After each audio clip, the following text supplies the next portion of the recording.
In our last video, we introduced the idea of the simple harmonic oscillator, and we also looked at the ground state equation as well as the power of the raising and lowering operators.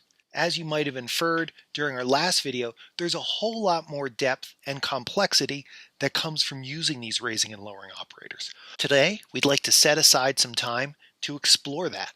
We'll look at how to normalize the raising and lowering operators, how to use their commutation properties, and give a little insight into how to run the calculations. One of the things we covered earlier was if we were at some stationary state n, say this one right here, C1, stationary state 1, and we wanted to go up to stationary state 2, I said all you needed to do was apply the raising operator. But I said, what about the normalization? Well, the beauty of it is the normalization is really easy. C n plus 1 equals 1 over root n plus 1 times the raising operator acting on n. And in a similar fashion, when we do our lowering operator, the constant is 1 over root n. So this allows us to move between stationary states. But this is only useful if we have a starting place, which is our ground state. And this brings up the question you might have asked earlier, how did you even get a ground state? Well, the mathematical way that we do it is actually really interesting. We pretend that there's some ground state, C is 0. And we pretend that if we were to put the lowering operator on it, we would get an actual value of 0 here. So we apply the lowering operator to some state 0, and we let the math fall out where it may, and we end up with a ground state. Now, with a ground state, we can move up the ladder as much as we want. So for instance, if we wanted to find any stationary state, say C of n, all based off the ground state, we simply do 1 over square root of n factorial. The raising operator, this is the normalization constant.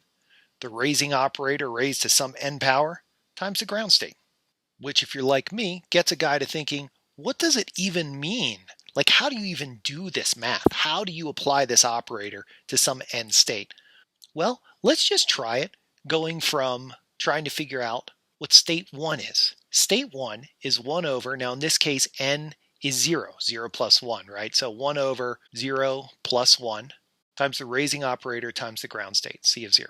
We simply rewrite that as the raising operator, which is simply 1 over root 2m omega, times the operators. That's negative I momentum operator times the ground state wave equation plus m omega x operator times the ground state wave equation.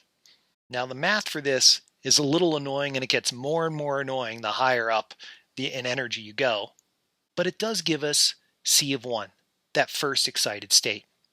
And it's really just some constant times the Gaussian times an x.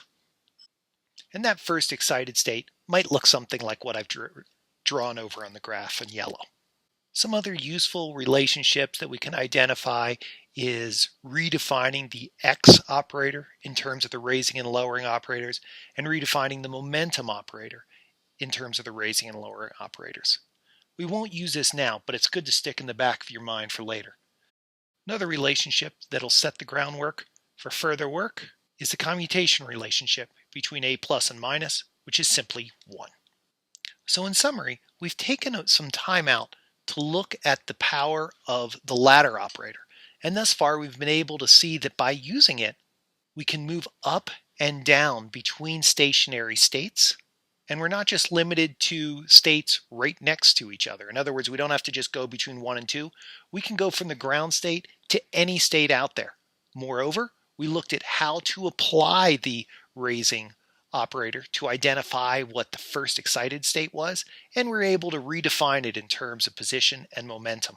Finally, I'll note that while the ladder operator looks really powerful in the simple harmonic oscillator potential profile, I'm saving its most powerful role for our next video. I look forward to seeing you then.